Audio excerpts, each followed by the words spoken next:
I just want to give a short reminder that I nailed exactly what was going to take place over the last few days. Buttigieg comes out and claims victory in a race that he has no way to know that he is victorious. We do find out, however, that he has a fiduciary relationship with the person who made the app that completely fell apart.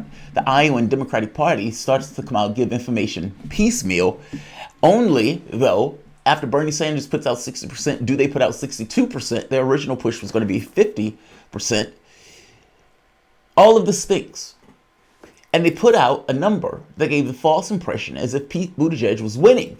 There is no winning in this process outside of the final result. And since the final result is already had, what you are putting out is a selective bit of information to make the public believe something that's not true.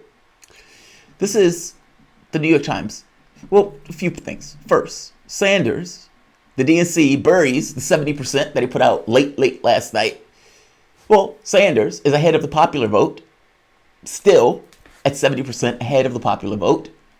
They've conjured up something they're calling state delegates or something. Now, everything in Iowa is not weighed in the way that a human being would think it would be weighed, meaning one man, one vote. It doesn't work that way in Iowa. Certain areas have more, let's say, bang for its buck than others. So even though Sanders could be running away with the popular vote, for instance, this. Sanders, 31,000 votes.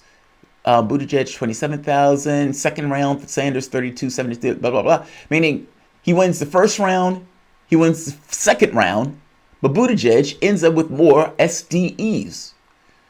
They split the delegates. Now, rational human beings' perspective, if you're looking at this and you're trying to determine who won, the person who wins the first round, second round, and split the delegates, or the person that doesn't win the first round, doesn't win the second round, meaning loses the popular vote, and only splits the delegates. But the number they're focusing on is the state, the SDE number. Come on. They're focusing on the SDE number. Now, I said, and with the 71%, Buttigieg has gone down 0.1, Sanders has gone up 0.1. I said that what's most likely true is that Sanders won it.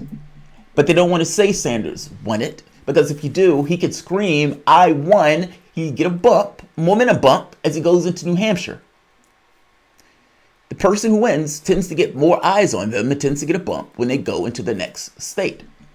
Now, you have focused on the SDE number, missing the popular vote, missing the first and second round, and in regards to the votes, and chose to focus on something that is not necessarily indicative of the public choosing you as the winner. I hope you understand what I mean. Now, I said that you're doing two things. You're killing the momentum of the winner, meaning Sanders. But you're not just killing the momentum of the winner. You're also giving a bump to the person who you are pretending is winning, when the winning is not part of the process since you already have the vote totals. Meaning, by showing Buttigieg 27, 25, you give this appearance over the course of a day, maybe even 2 days, that Buttigieg is winning something to which he might have completely lost. He lost the popular vote in both counts, the first and second round. He's only splitting delegates. So this last bastion, the SDE, is the thing that he's living on, and it's the thing that everyone is focusing on, missing the point that Buttigieg lost the popular vote. And again, it is very possible Buttigieg even lost this specific tally that they're trying to come up with. They're only giving you 70% when they already know the actual answer. And by putting out the selective number of 27, 25 and letting that sit in the media for a day or two, it gives the public a perception that Buttigieg has done something that he has not done. It pays off. This is New Hampshire. Since people found out that Buttigieg had 27, 25, with 70% of the polling, or 26%, 62%. Buttigieg, up 4. This is from yesterday. Here's another one. Emerson, Buttigieg, up 5. Sanders didn't leave because nobody was going to leave Sanders over this nonsense. If anything, they were pissed off. But look at the bump Buttigieg received for this. Look at the bump. The entirety of putting out the notion that Buttigieg was winning 27 to 25 and allowing that to sit into the public consciousness was for that explicit result. I told you that was the explicit result they were looking for. Mission accomplished. They got it. Now, if they come out today and say Sanders actually won it, the Sanders get the momentum that he would have gotten if it would have went from day one, him holding it up saying, I want him running with it. Would it have injured Buttigieg as much as if Sanders would have been able to say, I won outright and go running with it? And not just injure Sanders by not allowing him to have that momentum bump, allow Buttigieg to get a bump that he does not in any way deserve and go running to New Hampshire. If they come out today with the results, does Sanders get a renewed bump? And does that bump get subtracted from Buttigieg?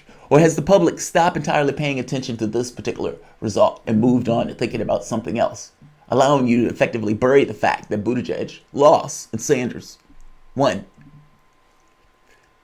Yeah, this stinks. And if you don't know, it's like the chicanery has essentially paid off with the results that they were looking for. Mainstream media is not going to talk about it this way because they act like all of these are just reasonable gentlemen. They're not. They're biased actors that have a very specific role in this, especially when that specific role among the Democratic establishment is to stop Sanders. And if they don't think Biden can carry the load, they think Buttigieg is a viable alternative, not to mention all the resources and everything else Buttigieg puts in, and even the fucking company that the DNC Buttigieg have invested in and was working closely with. Many of these people were Hillary supporters. So yeah, I'm skeptical of this. This stinks. What stinks the most, though, is the way they're leaking the numbers. And again, if Sanders actually won this, he should be pissing mad because they gave credit to somebody who didn't deserve it. Cheat. The cheat and sneaky Pete indeed. I'll leave it here because I need to go. Like, share, subscribe. Pete Buttigieg and this chicanery with the Iowa Democratic Party, their mission was accomplished. Buttigieg gets his bump for something that he never actually won. Thanks all. Like, share, and subscribe.